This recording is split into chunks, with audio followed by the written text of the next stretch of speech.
Hello, magandang araw po sa atin lahat mga minamahal nating mga kaibigan.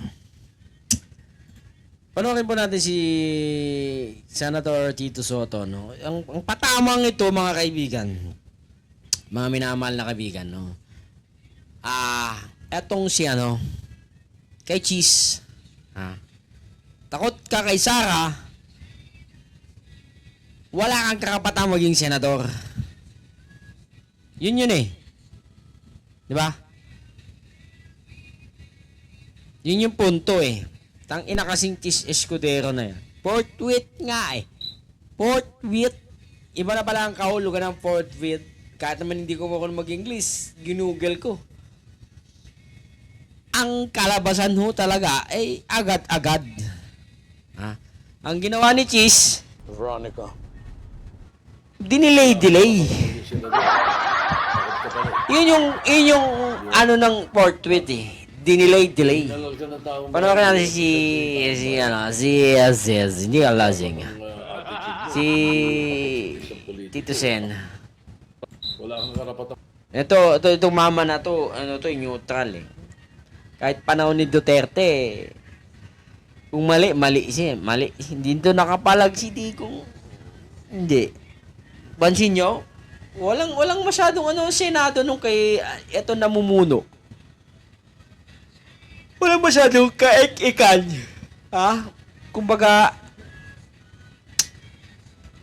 eto pa nagtago kay Trillanes eh. Ano nagawa ni Digong? May nagawa ba si Digong dito sa taong ito? Inago si Trillanes. 'Di ba? Hindi siya nagpatinag. Kahit katakot-takot na banta sa kanya noon, wala. Ito yung tama, sabi niya gano'n. As long as naka-session tayo, walang mahuhuli dyan sa loob ng Senado. Magtago ka dyan, Trillanes, sabi gano'n. Ngayon wala. Ngayon, butang ina. Vice Presidente ba lang, takot na. Baka may plano kasi si Cheese Escudero na maging BP. Wala na, tanga. Kumbaga nagawang ka na ni Amy Marcos. Pumoposisyon yung hayop na yun. Akala naman ng mga DDS, akala naman ni Sara, ni Amy, yun siya. Tatanggapin siya ng mga daragtadong mga DDS. Pero deep inside, wala. Anyway, pakinggan mo natin si, Tito Sen. Ang maging senador. Takot ka pala eh. Di ba? Hinalal ka ng taong bayan eh. Represent mo yung taong bayan. Ganun dapat ang attitude mo. Hindi yung takot sa isang politiko, takot sa pama. Takot ka palang, hayop ka eh. Napakasagwa naman. Napakababa naman ang uri ng politiko natin pagka ganun. Talagang napakababa, Tito Sen. Kaya inaantay ka na sa Senate, Tito Sen.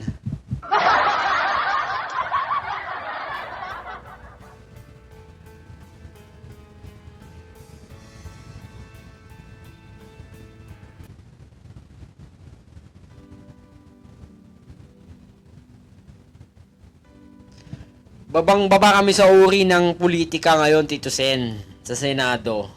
Lalong-lalo na dyan sa Senate na yan, putang inang yan. Ginago nila ang konstitusyon, binaboy nila. Tarantado sila minuminuto. Mga walang kwentang mga senador. Lalong-lalo na si Robin Padilla, si Bato de la Rosa, at si Bongo. Mga bugok sa Senado, mga botlog. Lalo si Robin. Tangina. Ano ba nagawang batas ni Robin Padilla? Sa loob lang 3 taon. Takot ka pala eh. Di ba? Takot ka pala eh. Cheese, takot ka pala eh. Ha? Hinalal ka ng taong bayan eh. Represent mo yung taong bayan. Ganun dapat ang attitude mo. Hindi yung takot sa isang politiko, takot sa paman. Kasi napakasagwa naman, napakababa naman ng uri ng politiko natin pagka ganun. Talagang mababa, Tito Sen. Bumalik ka na. Ha? Di ba? Dapat. Hinalal ka ng taong bayan, represent mo yung taong bayan. Oo, tama. Ganun dapat ang attitude Tama. mo. Hindi yung takot sa isang politiko, takot sa paman. Kasi napakasagwa naman, Ay, sagwa, Tito Sen!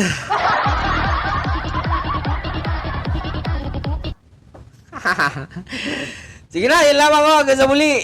Pakahuto kay Jesus Escudero, no? Kaya, Jesus Escudero, kung may plano ka man sa 2028, huwag mo nang asahan dahil you will be lost.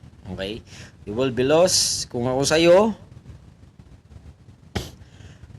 mag-ano ka na lang, mag second term ka na lang bilang senado ulit.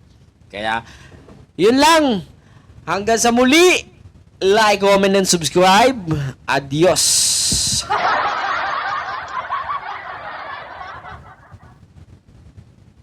Veronica.